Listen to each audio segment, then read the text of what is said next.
So being isolated can actually cause the elderly person to start showing signs of dementia?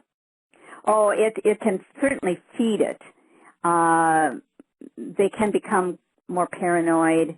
My mother-in-law is an example, though she did obviously have dementia, and it was never, at that time they weren't diagnosing Alzheimer's as much because they knew less about how to do so, and so that was never diagnosed. But one of her when she was so isolated, even though I went every day, I fixed her lunch, I got her groceries, I did everything, she got to the point she was afraid of everything out there. I mean, people become agoraphobic, they become afraid just because they only have their own company. And, you know, even younger people, if we're alone in our own heads too long, we can get, you know, our thinking can go off base. So when you take an elder who maybe is afraid of, reads the paper, listens to the news, starts to get afraid, and has no socialization or very little, doesn't have a lot of reason to maybe go out of their home, or I think little by little they become more withdrawn, and depression can be a problem, and also maybe paranoia, which may or may not be from dementia itself, you know, as a physical cause, but it could tip somebody over the edge if they're, say, leaning toward dementia. Okay. This call is now being recorded. Should be on. Okay, there we go. I think we're all right now. Oh, okay, sorry that's about good. that. No problem. What topics do you typically discuss when speaking to caregivers? I'm primarily a writer, but I do speaking, and when I guess because I'm a writer, when I speak, I talk about the things that people ask me to write about. I speak on, the pain of watching loved ones' cognitive abilities decline. I speak about my dad's surgery and how we can better work, how professionals can better work with family members to help them through the difficult times, and also how family members can help the professionals. It can become a very mutual, helpful experience to work with professionals, or it can become antagonistic. I speak and write a lot about people forging good relationships with paid caregivers who help our elders once they move to a facility or have in-home care.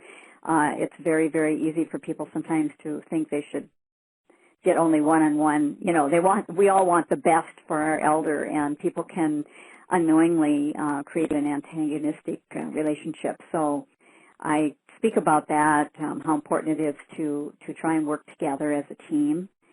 And I speak a great deal about, as I mentioned earlier, protecting the elder's dignity, and also when it's time to get outside help. And the other big one would be coping with siblings who won't help, or those that criticize the help you give. Those are big questions for people, so I speak about those and many other things. Okay. What tips can you give caregivers on caring for someone with Alzheimer's? First thing, don't argue. An elder with Alzheimer's is in a world that is, to him or her, as real as ours is to us. And if you argue with them, you're just telling them they are wrong. And that obviously isn't going to get us very far. If the issue isn't vital to health or well-being, just go along with the elder. It doesn't hurt anything.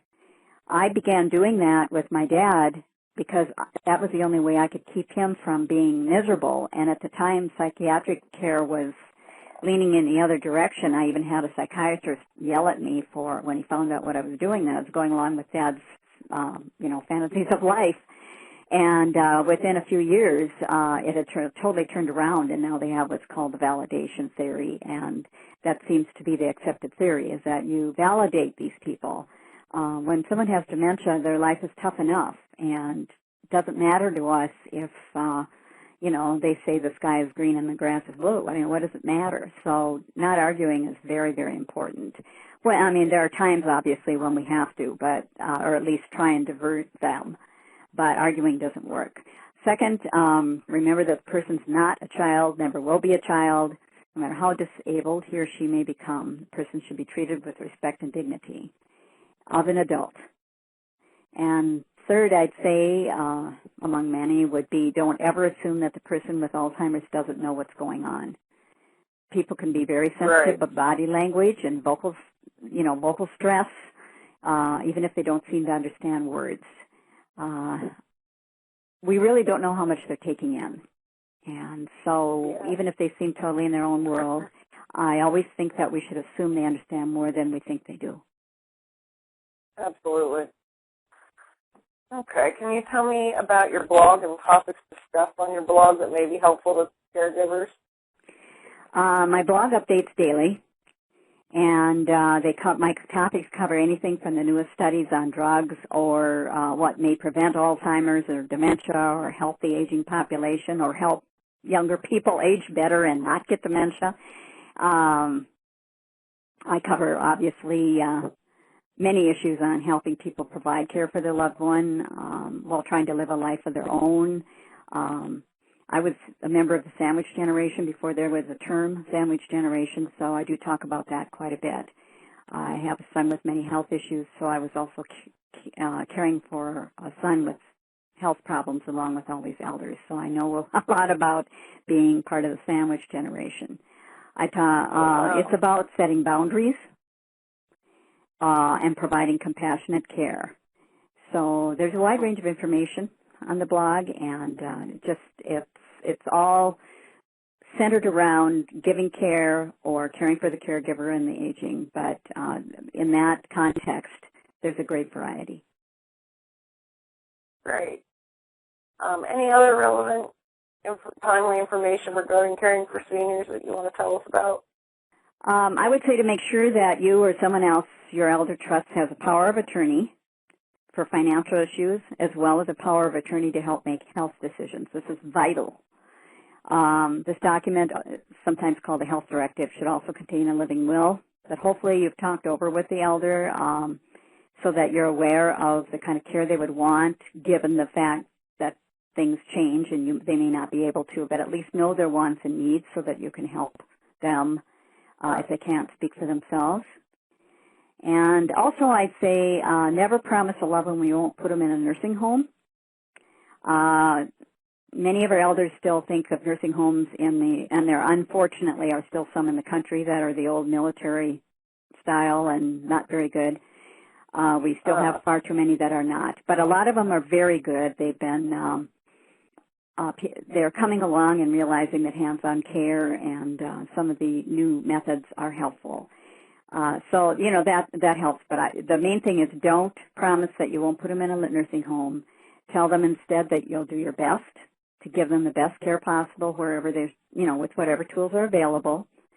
And just always knowing that we don't know what's going to occur. And so caregivers shouldn't have to live with the guilt of having a broken promise. So if we can avoid that, that's good. One little note on that, if they've already made that promise, while they are caregiving, they can pat themselves on the back and say they are honoring the spirit of the promise, and if it should come that a nursing home is needed, they can be guilt-free. Absolutely. All right. Thank you so much for your time. I appreciate it. Thank you, Erin. You take care. You too. Bye-bye.